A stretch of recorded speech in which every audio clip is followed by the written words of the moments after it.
Get ready for the second Model Water competition hosted by Augusta Utilities. This competition represents an engineering challenge for middle school students.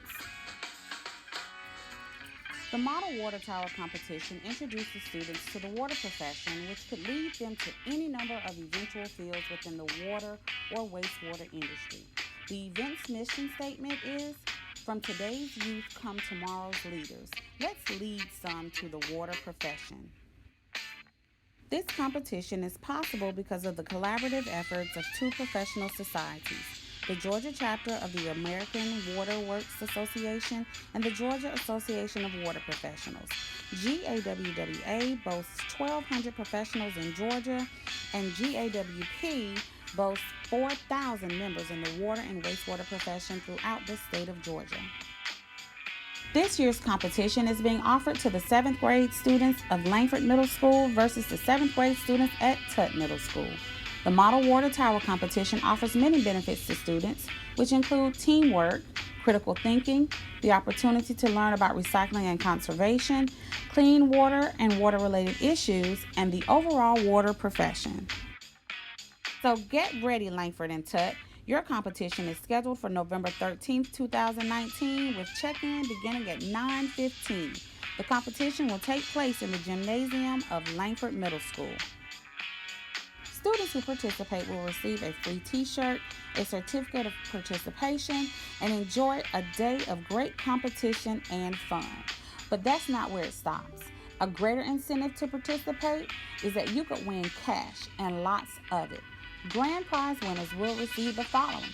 The third place team or individual will receive $100. Second place team or individual will receive $200. And the grand prize first place winner, team or individual, will get $300. But that's not it.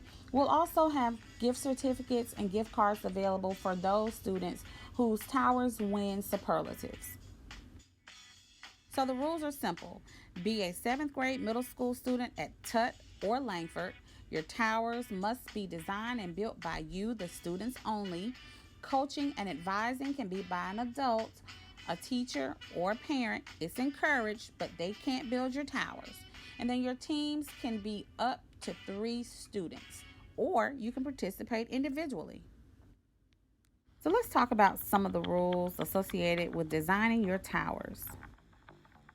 How often have you rode through the city of Augusta and looked up at some of our water towers? Have you ever turned on the faucet in your house or apartment and nothing came out? You know why? Because of water towers. Water towers come in many shapes and sizes, like the towers you're looking at now. They can look like smiley faces, peaches, cans of soups, watermelons, or just regular shape. Most just look like buckets stuck up on stilts. In areas like Atlanta, the buildings can be very tall and they often need their own water towers on top. Water towers help us make sure that we don't ever run out of water from the treatment plant to use in our homes or buildings. So how does a water tower work? The diagram on the left shows the basic setup of a water tower. Water is treated in a water treatment plant to remove dirt, bacteria, and bugs. The water then goes to a high lift pump that pressurizes the water system and sends the water into the pipes. When the pump produces more pressure than is needed, the water flows up into the water tower. If a community is using more water than is able to be supplied by the pump, then it flows out of the tower into the pipes and out to your homes or apartments.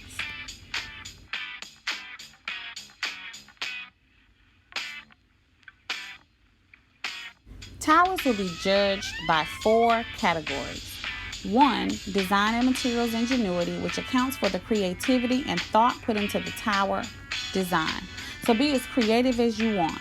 2, structural efficiency. That's the structure weight over the volume and the height. The hydraulic efficiency. That means the time it takes to fill and drain your elevated tank with 1 gallon of water.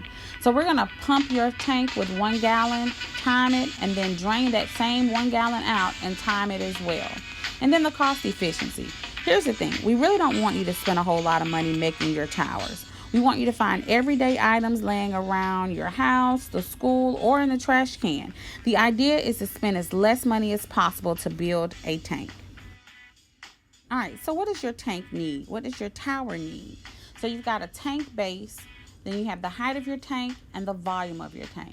So your base must have support legs or a pedestal, and it must fit in a 1 foot wide by 1 foot deep space.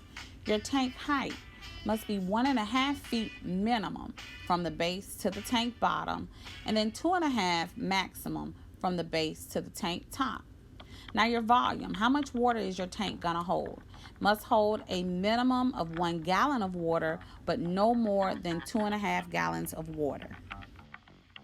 So here's what the typical hydraulic test looks like. The tower will be tested to ensure that it holds the designated volume of water.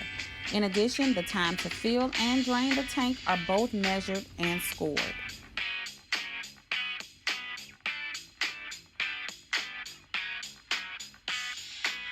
All right, now that you've heard all that, Augusta Utilities is waiting for you to sign up.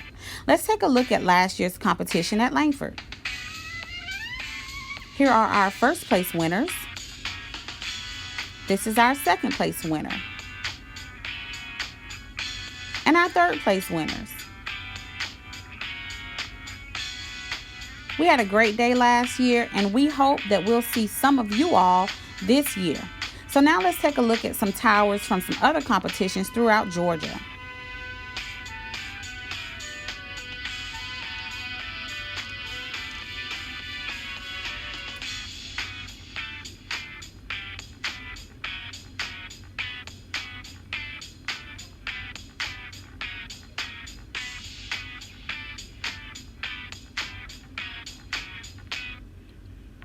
Thank you for your time and attention. Let's get ready to have a great tower competition.